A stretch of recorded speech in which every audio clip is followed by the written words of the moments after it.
Hello, everyone. My name is Brother Yubby, and I am the coach of the Amherst Accelgors for the United Association of Pokemon Battlers. If anyone is unfamiliar with me, which I don't know why you would be familiar with me, this is my first YouTube upload. I am a senior at the University of Massachusetts. Brother Yubby is not my real name. And I am a biochemistry, molecular biology, and neuroscience majors. Uh, and I love Pokemon. Now, aside from that, I will be bulk recording a bunch of videos right now. I'm currently in lab, so I have a bunch of time. So I will be going over my draft recap for the United Association of Pokemon Battlers. If anyone is unfamiliar with the UAPB, it is a showdown league that is upload mandatory. So you will be seeing a lot of these videos and I will just jump right into it. So initially, when the draft list came out, I was, I believe, seventh or eighth. So I was kind of right in the middle. It was a 16-person draft, and I knew I wanted to start off with something that I am very comfortable with. I wanted to go with a mega because in the past I've drafted different pieces to a mega and not ended up getting the mega that I wanted. So I wanted to right away get a mega that I am very comfortable with and I find to be very versatile and arguably one of the best megas in the format. So I initially went right off with Mega Scizor in round one. It's a bug steel type with incredible attack and defense stats. And what I really like about it is that when it mega evolves, it gets a big buff to its special defense as well, meaning that I can run it as any sort of defensive nature that I want. I can run it offensive. It has incredible priority with Stab Technician boosted Bullet Punch. It gets Roost, Sword Stance, so I can run a bulky Sword Stance with Roost and not be affected by Toxic, and I can kind of negate burns with Sword Stance if I need to. Uh, that's just the Mon that I'm very comfortable with it, and I find that I will be able to use it to the best of my ability. And then I wanted to start trying to build a Fairy Dragon Steel Core around Mega Scizor to kind of let it flourish. So one big weakness for Mega Scizor is fire. So I want to get something that can really combat that fire typing. So my next pick was for round two. I got a tier 2 Hydreigon. So I decided to skip out on tier 1 overall because there were no tier 1s that were really jumping out to me that I really wanted. I would have loved Tapu Koko, but no way I'm not getting that if I don't pick it in the first round, and I'm pretty sure it was franchised anyway. So I went with Hydreigon. I find that Hydreigon is very undervalued at this point with a lot of the new fairies that are coming up, like Tapu Koko, Tapu Fini, even Tapu Bulu. I find that Hydreigon now has moved down from a tier 1 position down to a tier 2, and I find it to be one of the best tier 2s, especially as a dragon. It has incredible offensive typing, and it actually has a really great defensive typing too, for the things that I'm going to need it for. So I needed to cover those ground types, the fire types, ghost type attacks that Mega Scizor doesn't really want to take on as much as I would like it to.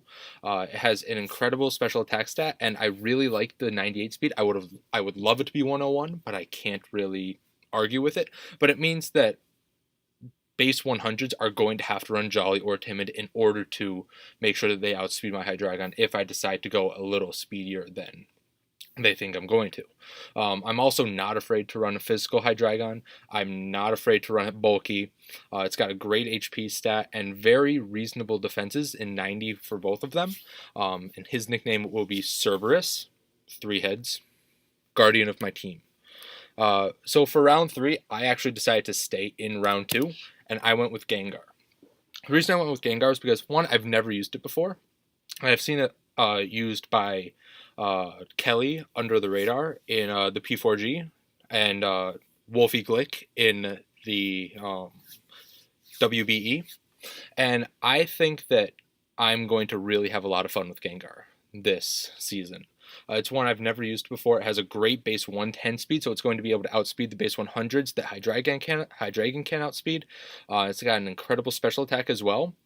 And I'm not going to really need it to be as bulky. I can run it Sashed, I can run it Scarf, I can run it Specs, Life Orb. It's just going to hit hard. And although it got kind of nerfed with its loss of levitate. I don't find it to be that hindering, considering Cursed Body is a decent ability, but it really didn't lose anything else in its stats. And you're not going to really leave it in on something that can take it out anyway. And if you do, you're basically just trying to get off a lot of damage. I also really like this pick because it meshes incredibly well with Hydreigon. Because Hydreigon really doesn't like taking fairy type attacks. But it covers the ground weakness that Gengar now has. Gengar doesn't like taking ghost or dark type attacks, and Hydreigon can take those as well.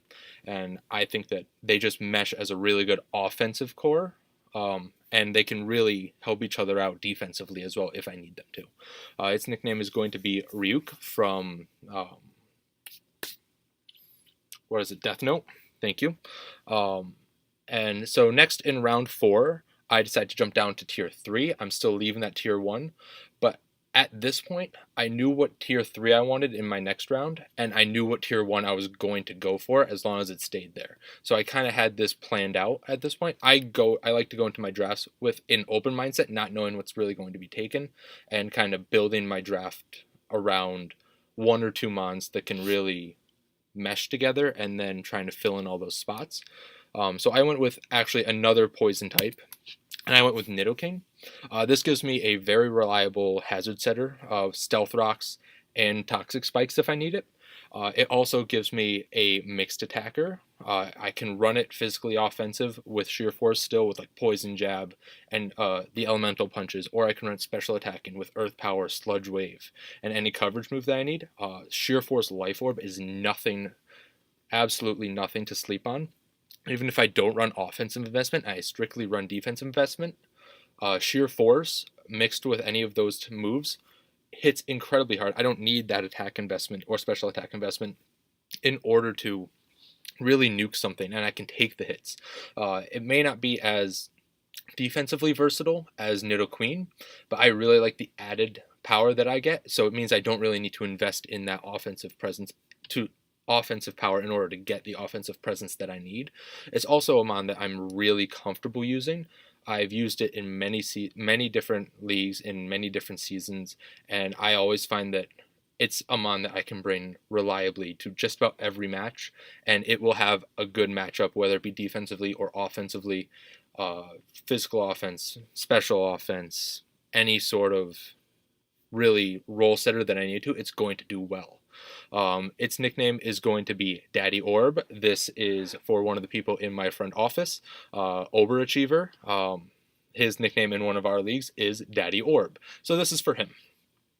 So after this round 4 pick, tier 3 pick, I knew I needed to cover some sort of ground weakness. Yes, Hydreigon can really come in on ground type attacks, and it's immune to it with Levitate, but I also need something that can kind of nullify it, so I'm not bringing Hydreigon to every match in that kind of I need to predict correctly. So I went with a tier 1 Tapu Bulu. Now, I think this really makes my first 4 picks really strong. It finishes my Fairy Dragon Steel core, although the fairy typing is not really the offensive fairy typing with it isn't really there, but it's got the defensive fairy typing, which I love. It's quad weak to poison, but that also really helps my quad weak to fire Scizor, because they're going to have to find some sort of coverage move in order to hit one, maybe not the other, or it might really hinder their prep. And Grassy Terrain is an amazing ability and little niche that I have for my team that fits well with my first 4 picks and will fit well with the rest of my picks as well. Not only is it going to give extra recovery to Gengar and to Nidoking and to Mega Scizor, but it's also going to make it so Nidoking and Gengar don't take as much damage from an Earthquake or Bulldoze for that matter. It means that I can have them in and not worry about it as much. It means that my opponent is going to have to think twice about just spamming Earthquake, because I have this half damage just from having the terrain up. Also, on top of it, it has an incredible attack stat, and its defense is nothing to sleep on, especially if I run sub Leech Seed, or if I just run Banded or Scarf, or I can run just about anything and have it be viable. It's great stall breaker, gets taunt, nature's madness if I need it, something like that. And its nickname is going to be Big Wood because Woodhammer, big wood. Next in round 5, I decide to go with a tier 4 that I really find is undervalued, but also is very important to the synergy of my team, and that was Alola Mola. Alola Mola really works well for this team because it means that I don't have to run recovery on Megasizor or Hydreigon when I'm running them more defensively or even offensively because I have Wish Pass. It also gives me the Regenerator, which I love with something that has such a high HP stat. Basically, this thing is here to take hits and then to heal up the rest of the team. Doesn't get access to Heal Bell, which I wish it would, but it does have Healing Wish. It gets Wish. I can Wish Protect. I can run it Rocky Helmet, physically defensive. Specially defensive, it's not the best, but it can still take those hits if I really need it to. It also really helps cover my fire weakness that I've kind of built up with Megasizor and Tapu Bulu, so it's not just relying on my Hydreigon in order to cover the fire type. I just think this was a really good pick for the entirety of my draft, giving it a lot more bulk that I was kind of lacking in this bulky offense team that I really wanted to draft. Its nickname is going to be Palindrome because its name is a palindrome. Same frontwards and back. Next in round 7, I kind of wanted to finish out that grass, water, fire core, and I went with Rotom Heat sitting in tier 3. This is, I find, to be a very strong tier 3 pick. Yes, it isn't taking advantage of the grassy terrain that Tapu Bulu sets up, but it's also very strong with what it does. It is something that will Volt Switch, and on anything that really can take a Volt Switch, like a ground type, most of those are physically offensive. They don't want to take a Will-O-Wisp if I decide to use Will-O-Wisps instead. Overheat, just spamming it, Specs, Scarf, anything offensively. It has amazing defenses. Although its HP is very lacking, base 107 defense and special defense are both really great, especially combined with the base 105 special attack. I don't need to invest in the special attack in order to hit hard. I can invest in HP, I can invest in defense, special defense, and as much as I need in speed in order to do whatever I need. Its nickname is going to be Toasty. That's just one that I kind of thought of. It also gives me a good ground immunity as well in case I don't want to bring Bulu to a matchup. So next I decide to pick up my tier 5 in Alolan Persian. This is a mon that I hated at the beginning of Gen 7. I absolutely hated its design. I didn't see any use for it. I cringed whenever people picked it, drafted it. But it's a Pokemon that I've grown really accustomed to using. I picked it in my own league before, once, and I fell in love with it. Furco is an incredible ability on it because it just allows it to take so many physical attacks that you just wouldn't expect it to take, and just Parting Shot is an incredible move coming off of a base 115 speed. I can't emphasize how much this really helps a bulky offensive team to where I can Parting Shot into Megasizor and set up a Swords Dance. I can Parting Shot into Tapu Bulu and Swords Dance or set up a sub or anything along those lines to where I'm not afraid to take those hits anymore because they're at -1 attack and -1 special attack. It means that I can run less in defense and more in offense, or I can run just HP instead of having to pick a specific stat to increase. It means that I can just kind of switch in as much as I need to get the advantage that I need to, and switch around, predict a little bit, and just I feel like I have a lot more fun when I'm using Alolan Persian than when I'm not, because it really helps with the play that I like to do. It helps with that bulky offense, the switching around, the predicting that I love to do. And at this point, base 115 speed really helps out my speed tiers because at this point, Gengar was my fastest at base 110, so this kind of gives me another one step above that. So next in round 9, I decide to go with bronze on. Now I'm doubling up on a typing here, which is steel, but I really, really valued this pick because I find that this is an incredibly reliable stealth rock setter when I don't want to bring stealth rocks on Nidoking and I kind of want that extra coverage slot. I also really valued its two abilities in levitate and heat proof because when I with Tapu Bulu and its ability to set up the terrain, I can run heat proof and not worry as much about the ground type attacks that I would be immune to if I ran levitate. And it means that I'm not worried about the fire type attacks anymore. And if I decide to run levitate, I don't need that. I'm getting that immunity to ground type attacks, and it means that I'm probably covering the fire type with something else in my draft in my team build for that week. And it really, I feel like, meshes with the rest of my team because it gives it a lot of support. It gives me a lot of defensive support with base 116 defense and special defense. Very decent HP, and it loves receiving wish passes from Alola. And it's just something that I find very useful. It also gives me a Trick Room option. I don't know how much I would run that, but it is an option at this point. Nickname is going to be Ding Dong because it's a bell. Next in round 10, I end up going with Kyrogonal. I went with this because I did not want Mega Scizor to be my only hazard remover. I needed something with rapid spin. I needed an ice type, and I needed something that can just hit hard. Now, Kyrogonal really can't hit as hard as I would like it to, but it gets a lot of really weird moves that I didn't know that it got. When I was researching this mon before I picked it, I knew it had Levitate as its ability, which doesn't work with my terrain, but it has a really good special defense stat in 135, a very usable special attack stat, so it's not going to be set up on. It also gets access to knockoff, it gets haze, it gets recover, and then of course rapid spin, freeze dry, and just about any ice move that I might need in order to hit my opponent to make sure that they don't set up or something along those lines.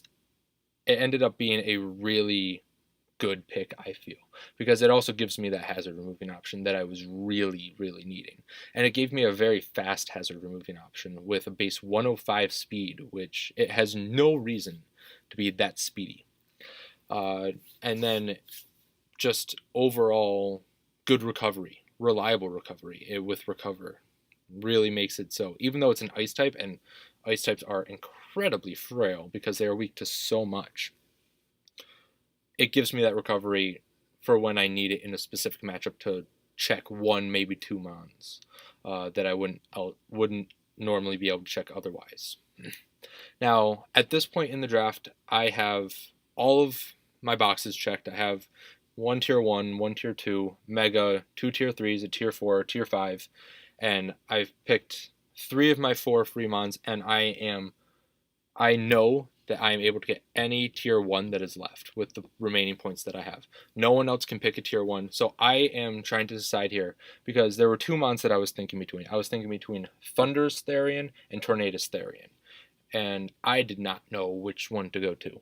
So I went to my front office, talked to them about it, and they all kind of talked me into picking up Tornadus Therian again. Now, it's a mon that I am not the most comfortable using. I find that other people would have a lot better success with it. But I understand why it is so good. It doesn't have it's not the bulkiest thing, so it's not the best regenerator, but it's incredibly good with regenerator. I can run a little bit of bulk here and there to make sure I can take some hits, hit back hard, and then switch right out and regain that recovery. It means that I'm getting a plus 7% if I switch into Stealth Rocks. It means that I don't care about that Stealth Rock weakness that the rest of my team really doesn't have. It means that, honestly, Rocks may not come very much because it doesn't affect my team very much, even though it's super effective. It does a 25% to Tornadus. It gives me an incredible speed tier with base 121. That means that I can outspeed the base 120s, base 115s, and all of them, and still invest some in my defenses if I need it, or into special attack if I need to hit a little bit harder. And I'm not opposed to running it physically offensive or mixed. Life Orb set is amazing, especially because of Regenerator. It may not get that roost that I wish it had, but Regenerator is an incredible ability that just means I can get right on out there. I can run physically defensive with Rocky Helmet, take the hit, give the damage with that, and get right out of there. Be able to do it time and time again. And it gives me a great fast U-turner, and it means that I have an incredible Volt Switch U-turn cores with Tornadus Therian, Rotom Heat, Hydreigon, which gets U-turn, and Mega Scizor, which gets U-turn. And it really just brings that extra dynamic to my team that I really, really liked with the speed tier, and it gives me a Regenerator core with a Alomomola. And I was very happy with how my draft came about at the end, looking at it as a whole. Yes, I don't have a lot of Pokemon that can take advantage of the grassy terrain, but the Pokemon that take advantage of the grassy terrain are benefiting so much more because of it. And most of my other Pokemon don't need to have the grassy terrain there. It means that I don't need to bring Tapu Bulu in every match in order to have the rest of my team be bulkier or anything like that. So at the end of the draft, we picked one Zmon. I chose my Zmon to be Hydreigon. I chose this because I loved its versatility with its moveset, the amount of coverage that it gets. It gets so many great moves that can just make it more powerful with the Z Crystal. It doesn't get very much setup, so I think that this extra little buff to its power can be really beneficial in the long run. And it was just something that I was going back and forth between Hydreigon, Gengar, and Tornadus. But, sorry if you hear that. That is one of the computers in my lab going off. I will wrap this up quickly. But it's just a mon that I think benefits the most from having the access to Z moves, because Gengar and Tornadus can both benefit from other items a bit more than Hydreigon can.